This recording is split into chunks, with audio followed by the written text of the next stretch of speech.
Bismillahirrahmanirrahim. Assalamualaikum warahmatullahi wabarakatuh. Alhamdulillahi nahmaduhu wa nasta'inuhu wa nastaghfiruh wa na'udzu billahi min syururi anfusina wa min sayyiati a'malina.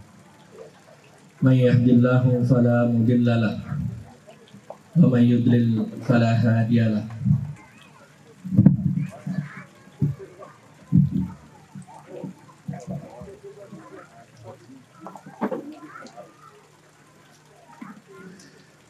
Asyhadu an la ilaha illallah wahdahu la syarika lah wa asyhadu anna Muhammadan abduhu wa rasuluh la nabiyya wa la rasula ba'da. Qala Allah ta'ala fi kitabihil karim, a'udzu billahi minasy syaithanir rajim. Bismillahirrahmanirrahim. Ya ayyuhalladzina amanu taqullaha haqqa tuqatih wa la tamutunna illa wa antum muslimun. Wa qala Rasulullah sallallahu alaihi wasallam, ittaqillaha haitsu ma kunta wa atbi'is sayyi'atal hasanata tamhuha wa khaliqin nasa bi khuluqin hasan. Shadaqallahul azim wa shadaqa rasulil karim wa nahnu ala dzalika minasy syahidin wasyakirin walhamdulillahi rabbil alamin.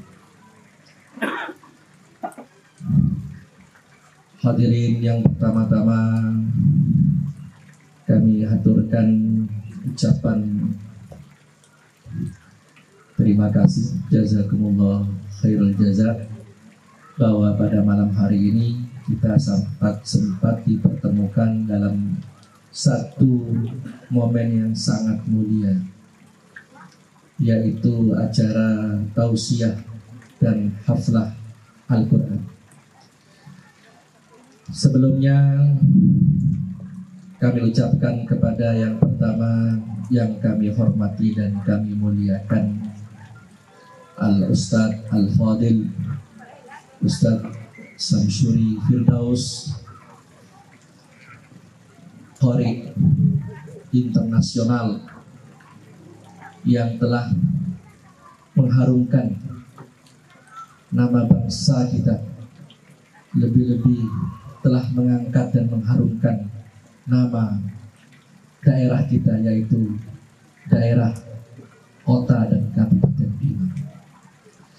Kemudian yang kami hormati dan kami muliakan kepada para tokoh alim ulama, para tokoh masyarakat, tokoh pemuda, singkatnya kepada seluruh hadirin yang mudah-mudahan dirahmati Allah Subhanahu wa ta'ala. Mudah-mudahan pertemuan ini membawa barokah, membawa kebaikan untuk kita.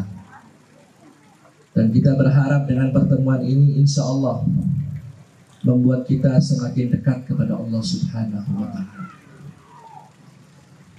Hadirin, tadi telah disampaikan oleh Bapak Ketua penyelenggara acara ini. Alhamdulillah, Mada secara pribadi merasa sangat bersyukur dan sekaligus bangga. Ya, ini luar biasa, Pak. Mudah-mudahan kegiatan ini di tempat-tempat lain bisa diadakan seperti ini. Inilah nanti yang akan menyelamatkan kita di hadapan Allah Subhanahu wa ta'ala. Inilah nanti yang akan menolong kita di dalam kegelapan kubur. Ini amal yang sangat mulia. Maka semua pihak yang telah terlibat demi kelangsungan acara ini, mudah-mudahan Allah balas dengan sebaik-baiknya balasan. Amin ya rabbal alamin. Bapak hadirin yang mudah-mudahan dirahmati Allah, tadi Mada telah mendengarkan bahwa ada rencana untuk diadakan kegiatan ini khususnya di Kampung Naik di beberapa tempat. Ya, mudah-mudahan kegiatan-kegiatan ini terutama anak-anak muda, adik-adik kita bisa selalu untuk terlibat mengambil peran dalam kegiatan ini. Ya. Islam itu dahulu jaya. Yang menjayakan Islam itu, mohon maaf ini, yang banyak itu anak-anak muda, Pak. Bukan berarti tidak ada orang tua. Yang banyak itu anak-anak muda. Rasulullah SAW itu diutus menjadi nabi dan rasul umur 40 tahun. Saat itu dia mempunyai 10 sahabat pilihan, sahabat terbaik, al-asyara al-mubasyiruna bil jannah. 10 sahabat yang dijamin pasti masuk surga. Dari 10 sahabat itu yang usianya kepala 30 ke atas cuma 2 orang. Itu pun di bawah Rasulullah. Abu Bakar dan Abdurrahman bin Auf, usianya 38 tahun. Ya. Kemudian 2 orang lagi usianya kepala 2 ke atas. Sudah berapa itu kan? 4 ya. Sisanya ini usia 20 dan di bawah 20. 10 sahabat inilah yang menggoncangkan singgasana Parsi dan Romawi. Jadi dahulu di Arab itu, kalau kita buka kitab-kitab sirah, Pak, mohon maaf, kitab sejarah, itu sebelum berbicara tentang kelahiran Nabi, biasanya digambarkan tentang kondisi Jazirah Arab sebelum Rasulullah seperti apa. Nah, kita mendapati dalam gambaran sejarah, bangsa Arab itu diperebutkan oleh 2 imperium besar, Parsi dan Romawi. Ya, dikungkung oleh 2 imperium besar, jadi rebutan. Maka ketika Rasul ditampilkan, diangkat jadi Nabi dan Rasul, Allah takdirkan didampingi oleh sahabat-sahabat terbaik yang usianya tadi rata-rata di bawah usia Nabi. Hanya perlu waktu 23 tahun, Pak. Dari terjajah, teraniaya, terzalimi, dari bangsa yang paling bejat, paling rusak, menjadi bangsa yang paling mulia, dan menjadi bangsa yang dapat menaklukkan 2 singgasana, Roma dan Parsi, takluk di bawah Islam. Cuman perlu 23 tahun. Siapa yang mengawal, yang memenangkan? Anak-anak muda. Anak-anak muda. Sayang momennya ini, ya waktu terbatas. Sebetulnya ini perlu untuk disampaikan. Bagaimana peran pemuda dalam menjayakan Islam dari dahulu sampai hari ini. Ya baiklah, kita singkat-singkat saja. Ini panitia mohon maaf, waktunya sampai kapan, Pak? Ya? Enggak, saya ngomong ini berapa lama? 20 menit? Oh, 20 menit. Udah. Lebih sedikit nggak apa-apa? Bisa ya? Oh ya, bisa.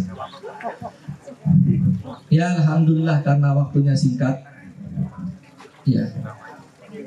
Baiklah. Mata akan membawakan satu kisah. Ya. Jadi kalau lebih sedikit maklum ya. Ya nanti kalau kelewatan dikasih tanda saja. Berhenti, biar saya berhenti. Ya mengingat momen seperti ini jarang-jarang kita ketemu begini, Pak. Ya jarang, Pak. Ya maka mohon maaf, insyaallah Mada akan menyampaikan sesuatu yang mudah-mudahan berharga bagi kita semua. Ada satu kisah yang terdapat dalam kitab yang ditulis oleh Imam Ibnul Qayyim Al-Jauziyah. Judul kitabnya Rawdatul Muhibbin. Iya, Rawdatul Muhibbin. Taman orang-orang di mabuk cinta. Itu kita berbicara tentang cinta. Tapi bukan cinta-cinta yang rusak, cinta yang bagus. Ya.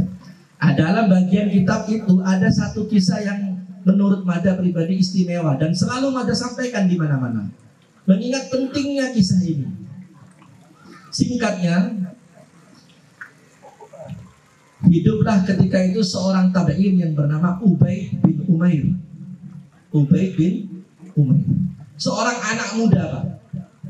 tabi'in, yaitu satu tingkat di bawah sahabat.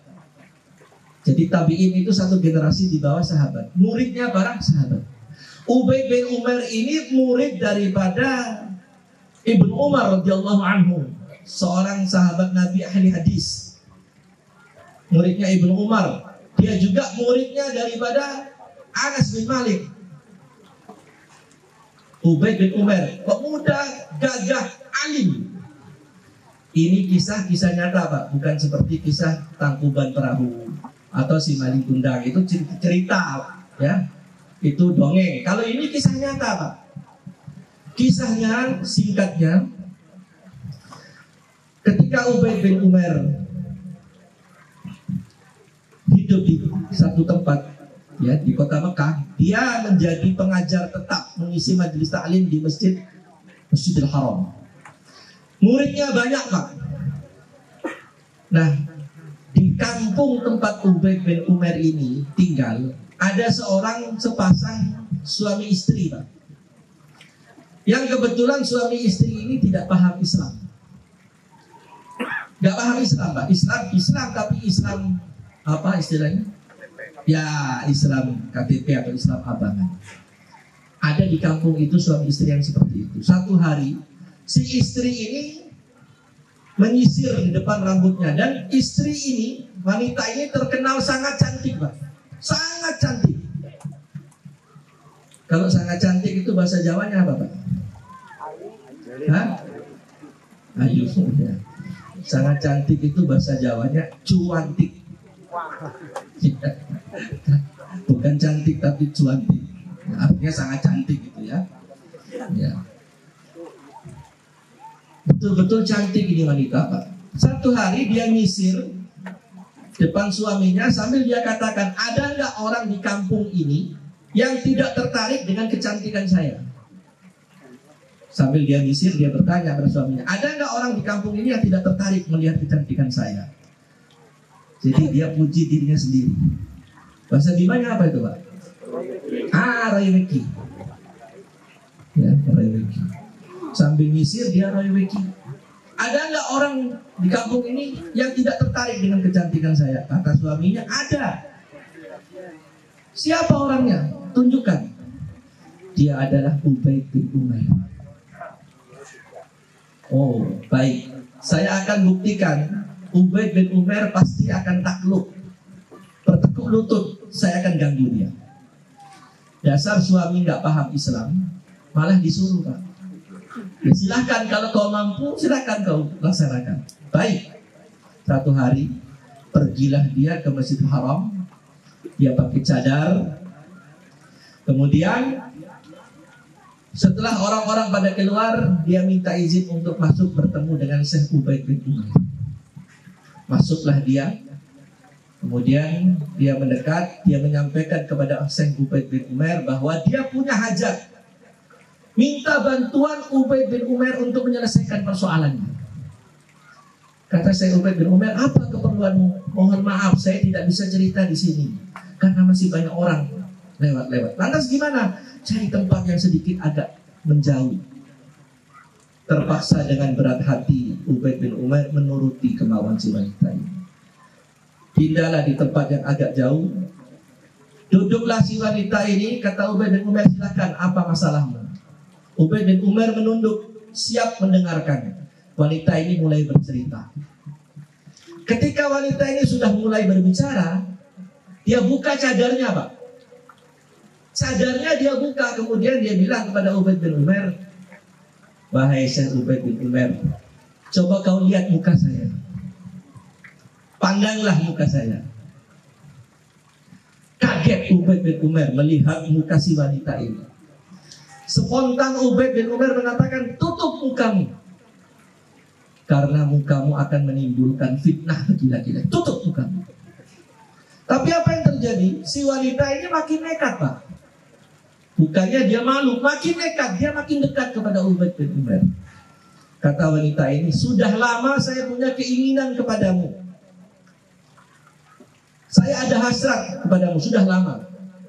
Kalau ada istri atau suami, ingin lagi istri orang atau suami orang, apa namanya itu? Selingkuh itu. Intinya dia ganggu Ubaid bin Umair, dia uji, dia ajak selingkuh. Ini orang alim, tahu, ngerti betul bagaimana cara menaklukkan si wanita ini. Kata Ubaid bin Umair, baik, saya akan penuhi keinginanmu, tapi kamu harus jawab. Ya. Saya akan bertanya, jawabannya harus dijawab dengan ya, mau. Tidak boleh kalimat lain. Kau jawab mau atau iya. Baik, silakan kau tanya. Wahai wanita, kalau nanti engkau pulang sampai di rumah, sebentar malam datang malaikat Israel untuk mencabut nyawamu, maukah engkau aku penuhi keinginanmu? Kaget dia, Pak. Tidak. Padahal jawabannya harus ya. Tapi spontan dia katakan tidak. Wahai wanita, kalau nanti engkau sudah masuk ke dalam kubur yang sempit, kemudian engkau akan didatangi oleh mungkar wa nakir, sementara engkau tidak tahu mampu ataukah tidak mampu engkau menjawabnya, maukah engkau aku penuhi keinginanmu? Tidak. Wahai wanita, jika nanti engkau diberikan kitab catatan amalmu, sementara engkau nanti tidak tahu mampukah, banyak mana amal kebaikan atau keburukanmu, maukah engkau aku penuhi keinginanmu? Tidak. Sudah berapa itu, Pak? 3 atau? 3. Wahai wanita, jika nanti engkau ditimbang amalmu, sementara engkau tidak tahu mana yang lebih berat, kebaikan atau keburukanmu, maukah engkau aku penuhi keinginanmu? Tidak. Wahai wanita, jika nanti engkau berjalan di atas titian sirat yang di bawahnya neraka jahanam, sementara engkau tidak tahu mampukah engkau sampai ke ujungnya ataukah engkau akan masuk ke dalamnya, maukah engkau aku penuhi keinginanmu? Tidak. Terakhir, wahai wanita, jika nanti engkau berhadapan dengan Allah, engkau akan ditanya dengan beberapa masalah, sementara engkau tidak mampu engkau menjawabnya, maukah engkau aku penuhi keinginanmu? Tidak. Ternyata semua jawabannya tidak. Apa yang terjadi? Wanita ini menangis, menangis terseduh-seduh dan malu mohon maaf kepada Syekh Ubaid bin Umair. Kata Ubaid bin Umair, ittaqillaha, ittaqillaha, ittaqillaha, qad an'amallahu ilaika wa ahsanallahu ilaika. Ya. Takutlah kepada Allah, hai wanita, takutlah kepada Allah. Allah telah memberikan nikmat berupa wajah yang cantik kepadamu. Jangan engkau berbuat durhaka. Singkatnya, wanita itu berjanji kepada Ubaid bin Umair, saksikan wahai Syekh, mulai hari ini saya akan merubah semua perilaku saya. Saya akan menjadi wanita yang solihah. Pulang dia, suaminya sudah penasaran menunggu. Bagaimana, mampukah engkau ganggu Ubaid bin Umair? Dia lihat pipi wanita ini bekas air mata. Apa yang terjadi? Kata wanita ini, kita hidup selama ini abang sia-sia saja. Umur kita banyak kita buang dengan percuma. Kita jauh dari Islam. Setelah saya bertemu Ubaid bin Umair, saksikan wahai abang, saya akan merubah seluruh perilaku kehidupan saya. Saya akan menjadi wanita yang solihah. Apa kata laki-laki ini, suami yang tak paham Islam ini? Ini gara-gara Ubaid bin Umair. Bukannya dia bilang alhamdulillah ya. Ini gara-gara Ubaid bin. Ini kisah nyata adalah kitab Rawdatul Muhibbin. Intinya, karena 20 menit ini waktunya Pak. Ya. Intinya kisah ini nasihat juga untuk kita Pak. Ya, bukan hanya nasihat untuk wanita itu, untuk kita semua. Apa intinya? Yang pertama, jangan lupa Pak, bahwa malaikat Israel itu pasti datang Pak. Pasti datang, cepat atau lambat, siap atau tidak siap, dia pasti datang. Dan jangan pernah menyangka kematian itu masih jauh Pak. Ya, ini mohon maaf, terutama di dekat-dekat kampung saya, dalam seminggu ini sudah beberapa orang usianya muda semua Pak. Usianya masih muda semua. Hati-hati kepada yang masih muda-muda. Biasanya anak-anak muda menyangka kematian itu masih jauh. Ya, Israel pasti datang. Maknanya apa? Kita yang hadir ini calon mayit. Ini jangan lupa. Yang kedua, jangan lupa kita bakal masuk kubur, Pak. Kita akan disoal dengan 3 pertanyaan. Man rabbuk wa ma dinuk wa man nabiyuk. Siapa Rabbmu, siapa Tuhanmu, siapa nabimu, apa agamamu, siapa nabimu. Jawabannya tidak bisa hafalan. Di dunia kita boleh hafal siapa Tuhanmu, Allah. Di sana mulut dikunci, Pak. Yang bisa menjawab apa? Amal kita tentang 3 persoalan tadi. Amal kita tentang Allah bagaimana? Bagaimana kita perlakukan Allah di dunia ini? Apakah Allah lebih kita muliakan dari manusia, atau manusia lebih kita muliakan dari Allah? Contohnya saja, mohon maaf, Pak. Hayya 'alas shalah. Siapa yang mengundang itu? Wajib. Panggilan itu dari Allah untuk menghadap Allah. Tapi hari ini Allah diberi jatah sisa, Pak. Jatah sisa, Pak. Tapi coba kalau yang mengundang, mohon maaf ini, ya, bupati, wali kota, umpamanya. Apalagi kalau ada embel-embel pengumuman, warga Kampung Nae diundang jam 8 pagi. Tiap-tiap orang dapat pembagian uang 5 juta, umpama. Undangannya jam 8. Kira-kira jam berapa datang, Pak? Kalau perlu sebelum subuhnya di sana. Tapi ini Allah yang undang, Allah diberi jatah sisa, Pak. Ini contoh. Jadi kalau kita mau tahu bagaimana Allah memperlakukan kita, coba kita periksa bagaimana kita perlakukan Allah di dunia ini. Ya. Jangan lupa agama kita akan disoal oleh Allah. Bagaimana kita beragama? Sudahkah kita hidup di atas Islam? Sudahkah kita pahami Islam? Ya, sudahkah kita kaji Islam itu? Sudahkah kita amalkan ajaran Islam? Jangan, mohon maaf, hanya KTP kita saja yang Islam, Pak. Sementara pola hidup kita jauh dari Islam. Jauh dari Islam.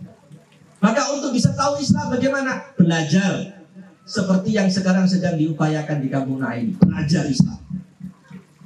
Jangan lupa tentang Nabi kita ditanya. Sudahkah kita mengikuti Nabi kita? Ittiba'ur Rasul, ittiba'us sunnah. Yang ketiga, maksud Ubaid bin Umair, terpaksa saya cepat-cepat ini, Pak, ya, 20 menit ini soalnya. Sebetulnya ini panjang, Pak. Jangan lupa kita bakal diberi kitab catatan amal. Semua kita, Pak. Nanti Allah akan mengatakan iqra, kita baca kitab itu. Sekarang zaman CCTV, Pak. Ya. CCTV itu dibikin oleh manusia. Dia tahu merekam semua perbuatan orang. Ya. Bahkan ada CCTV yang bisa dikontrol lewat HP. Kita ke Surabaya, kemana-mana, kita pasang kamera di rumah kita, kita tahu di halaman rumah kita seperti apa, di dalam ruangan rumah kita seperti apa, hanya lewat HP, Pak. Manusia begitu canggih. Bagaimana dengan Allah? Luar biasa, Pak. Tidak ada yang tersembunyi amal kita. Semua nanti yaumatu belas sarair. Seluruh amal akan dibongkar oleh Allah. Seluruh perbuatan kita dibongkar semua oleh Allah. Jangan lupa, Pak. Sampai-sampai dalam surat Al-Kahfi digambarkan orang yang banyak dosanya, ya, mujrim, orang yang banyak berdosa, ahli ma'asi, tukang maksiat, nanti dia tidak berani baca kitabnya sendiri, Pak. Mali hadzal kitab la yughadiru saghiratan wala kabiratan illa ahsaha. Kitab apa ini, ya Allah? Semua yang aku perbuat ada dalam kitab ini. Dia nggak berani baca kitab sendiri.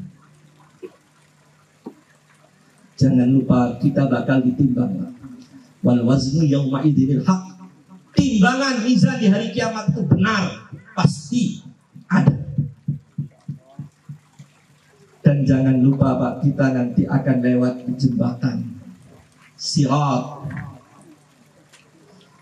Kita periksa hadis dari tentang sirat banyak hadis menjelaskan. Di antaranya kata Rasulullah, ciri sirat sifat itu adakku minas sa'ar wa haddu minas sayf. Dia lebih tipis dari rambut, lebih tajam dari pedang, menggelincirkan sirat. Di bawahnya neraka jahanam. Di kiri kanannya ada besi pengait seperti ganco, namanya kalalin. Setiap orang yang lewat akan dicoba dikait. Nabi menggambarkan ada orang yang lewat sirat itu seperti berjalan, seperti berlari, seperti mengendara kuda. Ada seperti kilat, ada yang merangkak, ada yang ngesot, ada yang terjun bebas masuk sirat. Tergantung amal kita di dunia. Dan sirat itu pasti kita lewati, Pak. Jangan lupa, kita pun nanti akan duduk berhadapan dengan Allah. Belum akan bergeser kedua kaki seorang hamba di hari kiamat hatta yus'alu an arba'. Sampai dia disoal, ditanya 4 perkara. Umur, an umrihi fima afna. Umurmu untuk apa aku beri umur? Kau habiskan umurmu untuk apa? Hati-hati dengan umur kita, Pak. Jangan buang-buang umur dengan percuma. Terutama adik-adikku, cepat kembali kepada Allah. Ya, sekali lagi cepat kembali kepada Allah. Saya ingin katakan kepada antum semua para pemuda, ketahuilah hari ini di Eropa dan di Amerika berbondong-bondong orang masuk ke dalam Islam. Mereka kaji Quran, mereka mendengar Al-Quran, padahal orang non-muslim diperdengarkan Al-Quran, air matanya jatuh, Pak. Sementara kita kadang-kadang dibacakan Al-Quran baru 5 menit sudah gatal. Ada saja gatal, duduknya sudah gak tenang. Orang non-muslim mendengar Al-Quran meleleh air matanya. Apa kata mereka? Bacaan yang menyentuh. Apalagi mohon maaf, kalau dibacakan seperti qori kita ini, merinding, Pak. Hari ini berbondong-bondong mereka masuk Islam. Mereka sudah bosan miras, bosan zina, bosan pergaulan bebas, masuk Islam. Tapi sayangnya, perbuatan yang sudah dibuang oleh orang-orang di luar Islam, umat Islam yang mengambil, Pak. Sudah dibuang, mereka bosan. Bosan dengan mabuk, bosan zina, bosan pergaulan bebas, bosan narkoba. Sayangnya sesuatu yang sudah dianggap hina dibuang oleh mereka. Umat ini yang ambil. Umat kita yang minum, umat kita yang judi, umat kita yang zina, umat kita yang bergaul bebas. Mereka sudah bosan, Pak. Mudah-mudahan di kampung ini tidak ada. Kalaupun ada, arahkan kepada Islam. Nasihati adik-adik kita, karena mereka belum tahu, Pak. Mereka bukan memusuhi Islam, bukan, karena belum tahu. Dan saya tadi pagi saya buka di YouTube. Ini insya Allah akan terjadi dan sudah dimulai. Ribuan umat Islam dipilih, orang non-muslim dipilih-pilih, sudah siap-siap untuk masuk Islam. Eropa, Amerika goncang. Orang berbondong-bondong masuk Islam, Pak. Jadi orang hebat. Bahkan ya banyak yang jadi ulama, pelajar mereka. Sayangnya kita ini justru kenapa berbalik? Ini menyedihkan, Pak. Umur akan ditanya, kemudian badan kita akan ditanya, jasad kita ini. Kau saya beri kecantikan, saya beri ketampanan, kekuatan. Untuk apa? Apa kau pakai badanmu untuk ruku dan sujud kepada Allah? Kemudian yang akan ditanya juga ilmu. Untuk apa ilmu saya beri? Kemudian yang terakhir, yang keempat yang akan ditanya harta. Harta itu 2 ditanya. Dari mana? Kemudian untuk apa? Dari mana kau dapat? Kemudian untuk apa? Kalau dikatakan dari yang halal, belum selesai, Pak. Untuk apa? Bisa jadi rezekinya halal, tapi pemanfaatannya haram. Dan itu nanti akan kita pertanggungjawabkan di hadapan Allah. Cukup, Pak? Sudah? Kalau sudah saya berhenti. Ya, ini kasihan topik kita. Ya, 5 menit. Ya, 7 menit lah. Ya, sayang kata orang Jawa, eman-eman. Ya, mumpung ini kedatangan masuk, Masya Allah ini ya Al-Fadil. Saya gembira bisa ketemu beliau ini, Masya Allah. Ya. kami kadang sedih Pak. Sedih Pak. Betul-betul di Inggris banyak gereja tutup Pak. Banyak gereja tutup dibeli oleh orang-orang Arab yang tinggal di Inggris. Dibeli, dibayar, berubah menjadi Islamic Center, berubah menjadi masjid. Tapi masjid kita justru sepi Pak. Masjid kita sepi. Yang isi masjid ini banyak maaf ini orang-orang tua yang sudah gemetar. Ya. Kemana anak-anak muda kita? Di mana mereka? Artis-artis Pak, artis terkenal masuk Islam Pak. Sampai-sampai dari bangganya mereka melihat umat Islam. Mohon maaf ini ibu-ibu, wanita-wanita non muslim itu sampai belajar pakai cadar Pak. Pakai apa? Hijab. Dia belajar pakai jilbab. Bahkan pakai cadar Pak. Sementara kadang anak-anak kita, istri-istri kita sering disampaikan tentang perintah menutup aurat, tentang jilbab. Ya. Ada saja alasannya Pak, jadi omong dari Ustaz ini memang mesti untuk aurat dari itu sini. Cuman tiba usia mana jilbab. Memangnya neraka itu full AC. Ya. Ada lagi yang mengatakan diambilkan di jilbab. Nanti takut dipanggil oleh orang umi. Kalau nggak mau diumi, panggil umi, panggil aja ama. Umi ke ibu, ibuku.